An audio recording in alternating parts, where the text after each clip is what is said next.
මම අද අපරාධ පරීක්ෂණ දෙපාර්තමේන්තුවට වැඩම කරලා ලියුමක් බාර දුන්නා. ඒ වගේම අල්ලස් දෙපාර්තමේන්තුවට අල්ලස් කොමිසමටත් ගියා. එතනත් ලියුමක් බාර දුන්නා. ලියුම බාර දුන්නේ ගරිගමුවේ ඥානදීප හාමුදුරුව පිළිබඳව. ඒ හාමුදුරුව පිළිබඳව පරීක්ෂණයක් කරන්න කියලා තමයි මම ඉල්ලීමක් කරේ.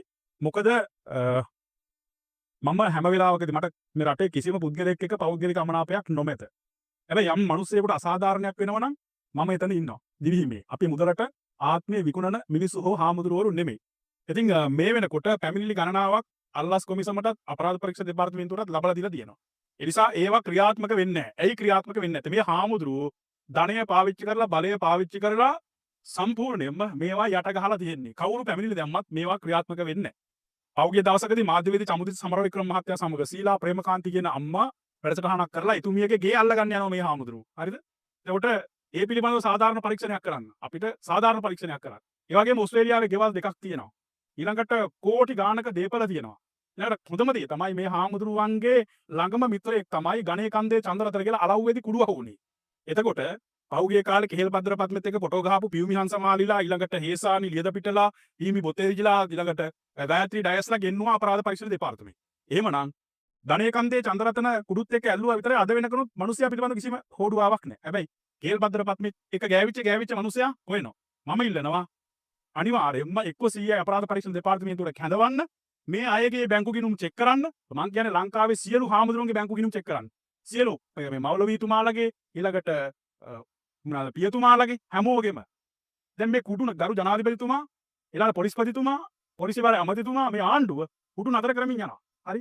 එතකොට මේ රටේ පූජකයෝ කුඩොත් එක්ක කී දෙනෙක් සම්බන්ධයිද? අයිස් කී දෙනෙක් විකුණනවද? හරිද? ඌ මේ රටේ මොන ප්‍රසිද්ධ බණ කිය ප්‍රසිද්ධිය වෙන්න පුළුවන්. හරිද? එක පැත්තකින් අම්මලා රවට්ට හම්බ කරනවා අනිත් පැත්තෙන් කුඩු ව්‍යාපාරය කරගෙන යනවා. එකෙක් එළියට බහින්නනේ එක පූජකෙක්. එක හාමුදුරු කෙනෙක් කතා කරන්නේ මේ රටේ කුඩු නවත් අපියව කියලා. අයිස් නවත් අපියව කියලා. හරිද?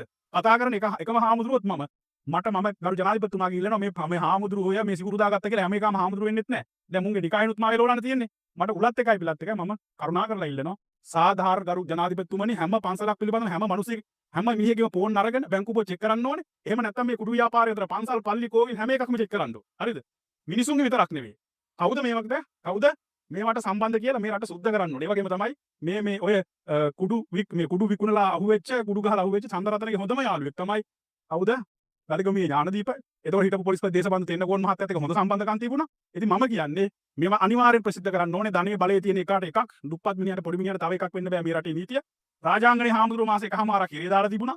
තාමටත් පැමිණිලි යනවා. ඉතින් අපිට විතරක් නෙවෙයි නීතිය කාට වුණත් මම වැඩිකාරයෙක් නම් මම දනුවම් ලබන්න ඕනේ. ඒකයි දෙකක් නැහැ. හරි? මම පිළිබඳව හොයන්න ඕන කෙනෙකුට අයිතියක් තියෙනවා අපේ ආරක්ෂක අංශවලට. අපි වැඩිකරුවා නම් අපි සිවුරු දාගත්ත කියලා අපි අනිවාර්යෙන් දනුවම් ලබන්න ඕනේ. ඒක නිසා මේ රට සුද්ධ වෙන්න ඕනේ. ගරු ජනාධිපතිතුමනි අපි බලාපොරොත්තු වෙන්නේ ඔබතුමාට උදව් කරේ මේ ආණ්ඩුවට උදව් කරේ. වෙන මොකක්වත් නෙමෙයි ලස්සන රටක්. ඒ ලස්සන රටක් හදනකොට මාලිමාවේ කුඩු අහුණාද වෙන එකෙක්ගේ කුඩු අහුණාද ඒක අදාළ නැහැ. හැම කුඩගෙම ඇතුළට දාන්න. මම වරදක් කරලා දෙනවා මාවත් දාන්න කිසිම තරහක් නැහැ. මේ රට සුද්ධ වෙන්න ඕනේ.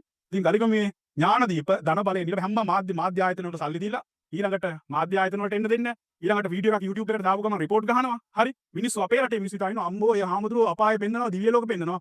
හොඳට බණ කියනවනේ. ඔය බණ රස කර බණ කියන මිනිස්සුත් එක්ක කුඩුකාරයෝ වටේ පිරීලා. හරිද? දැන් මේ දවස්වල රැලි යනවා බලාගෙන ඔය රැලියට මොනවා කරගෙනවද දන්නේ නැහැ. ඒ නිසා ගරු පොලිස්පතිතුමාට කියනවා ඔය රැලි යනවා වටේට මොන දේවල් කරනවද කියලා පොඩ්ඩක් විමසිල්ලෙන් ඉන්න කියලා මම කරුණාවෙන් ඉල්ලනවා. ඊළඟ සරණ